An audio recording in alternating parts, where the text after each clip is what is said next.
Friends, পম লাইফস্টাইলে তোমাদের সবাইকে ওয়েলকাম। তো তোমরা কেমন আছো? আশা করি সবাই ভালো আছো। তো আজকে তোমাদের সঙ্গে আরেকটি নতুন ব্লগ নিয়ে চলে এসলাম শেয়ার করতে।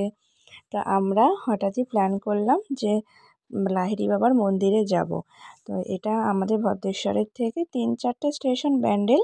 তো সেখানেই এই মন্দিরটা। তো এখানে আমরা দুখানে টোটো ভাড়া করলাম। ভাড়া করে আমরা এই দুপুরবেলা 2-2:30 নাগাদ বেরিয়ে পড়লাম। তো এখানে আমরা অনেকে মিলেই গেছি। তো চলো তোমাদের সঙ্গে সব কিছু শেয়ার করছি। তো এখানে যেতে আমাদের অনেকটা টাইমই লেগেছিল।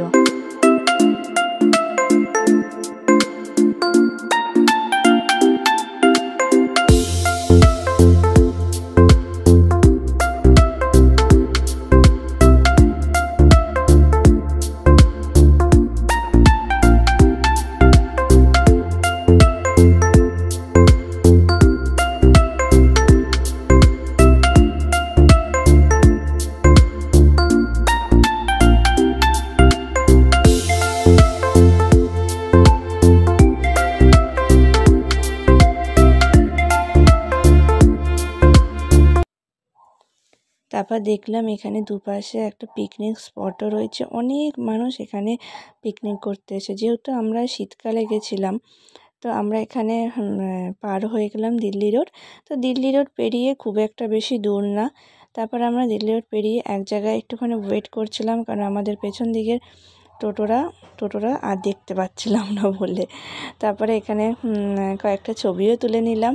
এই যে আমার জায়ের ছেলেরা, আমার মাসি, জায়ের মা, সবাই মিলে একসঙ্গে আমরা রওনা হলাম আবার। তারপরে আমরা চলে আসলাম লাহিড়ী বাবার মন্দিরে। এসে এখানে সবাই নেমে, তো এবার এখানে একটা জায়গায় পার্ক করা থাকে গাড়ি ঠাড়ি সব। তো সেখানেই আমরা পার্ক করে মন্দিরে ঢুকে যাব। আর এই যে পুচকে ঘোড়ার নামে খালি উড়ে বেড়ায়।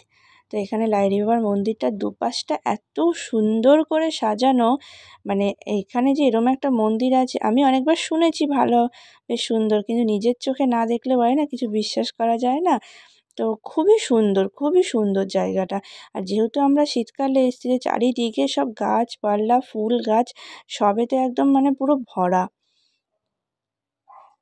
জায়গাটা খুব সুন্দর। তা আমরা এখানে সবাই হাঁটা শুরু করলাম, কারণ অনেকটাই হেঁটে ভেতর দিকে যেতে হতো। আর চারিপাশটা মানে খুবই অসাধারণ জায়গা। তারপর এখানে একটা জায়গায় আমরা দাঁড়িয়ে, এরা সবাই ছোটোগুলো সব দোলনা খাচ্ছে সেজন্য। আর তারপরে এখানেও আমরা কয়েকটা ছবি তুলে নিলাম। আর এখানকার ছবিগুলো খুব সুন্দর এসছে, প্রত্যেকটা ছবি। এই যে দোলনা খাচ্ছে এই দুটো মিলে, দুই ভাই। তারপরে আমরা এবার আবার রওনা হবে, কারণ মেন মন্দিরটা আমরা এখনো দেখিনি।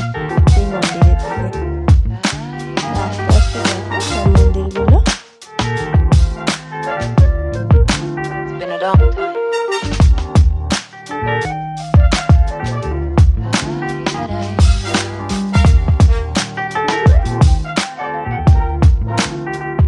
Some of the old songs.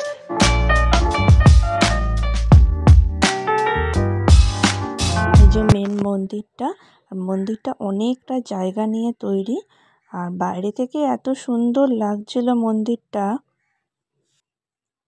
এই যে মন্দিরে ঢোকার জন্য আমরা সবাই লাইন দিয়ে দাঁড়িয়ে রয়েছি। তো এক এক করে, আর এখানে ঢুকতে গেলে সবাইকেই মাথার মধ্যে একটা ওড়না পেঁচিয়ে নিতে হয়। তো যে যেমন থাকে, কেউ শাড়ি মাথায় দিচ্ছে, কেউ ওড়না পেঁচাচ্ছে এরকম। তবে মন্দিরের ভেতরে আমাদের ভিডিও করা অ্যালাউ ছিল না। মন্দিরটা অসাধারণ, এই যে মেন মন্দিরটা, তো অসাধারণ মন্দিরটা। তো আমরা মন্দির থেকে বেরিয়ে আবার আমি ভিডিও করলাম। এখানে প্রচুর ছবি তুলেছি, আর প্রত্যেকটা ছবি খুব সুন্দর এসছে, মানে খুবই সুন্দর। তো জায়গাটা না গেলে বিশ্বাস করা যাবে না। তারপর এখানে বেরিয়ে দেখলাম একটা মেলা মতন হয়েছে। আর যেহেতু আমরা 25শে ডিসেম্বরের কদিন আগে গেছিলাম, 2-3 দিন আগে, সেজন্য এখানটায় আমরা দেখলাম 25শে ডিসেম্বরের জন্য আরও সুন্দর করে জায়গাটাকে সাজিয়েছে। তো আমরা এবার চারিদিকটা একটু ঘুরে ঘুরে দেখলাম। আর এখানে একটা ক্রিসমাস ট্রিও করেছে। তো এবার আমরা চারিদিক ঘুরছি। তার মানে এটা রাত্রিরের দিকে দেখলে আরও বেশি ভালো লাগতো, যেহেতু আমরা দিনে দেখেছি। তো ওখান থেকে এরপরে আমরা বেরিয়ে গেলাম। আর চারিপাশটা দেখো কত মানে আম গাছে পুরো ভর্তি, মানে প্রচুর আম গাছ। আর যেহেতু ব্যান্ডেলের একদম গ্রামের দিকে, সেই জন্যই এত গ্রাম্য পরিবেশটা এখানে দেখতে পাওয়া গেছে। তারপর বাইরেও দেখলাম কিছু সবাই খাবার জিনিসপত্র, খেলনা জিনিসপত্র এই সমস্ত সব নিয়ে এখানে বসেছে। তারপরে আমরা টোটোয় উঠে এটাকে টাটা করে আমরা আবার রওনা হলাম। আর এখানে সবচেয়ে মানে বাজে জিনিস আমি দেখলাম, মানে ভয়ের জিনিস মেন, এত অন্ধকার, এত অন্ধকার, মানে লাইট ছাড়া এখানে পাশের জনকে মানে দেখতে পাওয়া যাবে না, এতটা পরিমাণে অন্ধকার এই জায়গাটা। আর দুপাশ পুরো জঙ্গল, জঙ্গল ছাড়া মানে এখানে আর কিচ্ছু নেই। তার মাঝখান থেকে সরু একটুখানি খালি রাস্তা, তো সেখান থেকে সব টোটো গাড়ি টাড়ি যা নিয়ে সবাই আসছে, তো সেখান থেকেই সব যাতায়াত হচ্ছে। তো আমরা এবার রোডের ওপর উঠে গেলাম। তো রোডে উঠে এবার আমরা ডিসাইড করলাম যে আসার পথে ব্যান্ডেলের একটা জায়গায় চপ ভাজে, তো সেখান থেকেই আমরা এই যে ঠিক এই জায়গাটায়, তো এখান থেকে আমরা যে যা খাবে সে তার মতন চপ টপ নিলাম। বেশিরভাগই আমরা চিকেন চপটা, লোটে মাছের চপটা আমরা নিয়েছিলাম। তো নিয়ে এবার আমরা বাড়ির দিকে রওনা হব, যে এখানে একদম গরম গরম আমাদের ভেজে দিচ্ছে। এরপর নিয়ে আমরা বাড়ির দিকে রওনা হলাম। তো দিনটা আজকে ভালোই কাটলো, কারণ হঠাৎ প্ল্যানগুলোই খুব সুন্দর সাকসেস হয়। তো আমরা এবার বাড়ির দিকে প্রায় চলেও এসেছি। তো যদি ভিডিওটা ভালো লেগে থাকে তাহলে অবশ্যই একটা লাইক করে দিও, কমেন্ট করে দিও এবং ভিডিওটা শেয়ার করে দিও, আর আমার পাশে থেকো। তো আজকের মতন এই পর্যন্ত, তো দেখা হবে আরেকটি নতুন ব্লগে। আজকের মতন টাটা। তো তোমরা সবাই খুব খুব ভালো থেকো। আর যদি পারো তো এই জায়গাটায় শীতকালে যাবে, তো তোমরা ঘুরে খুব আনন্দ পাবে। তো আজকের মতন বাই।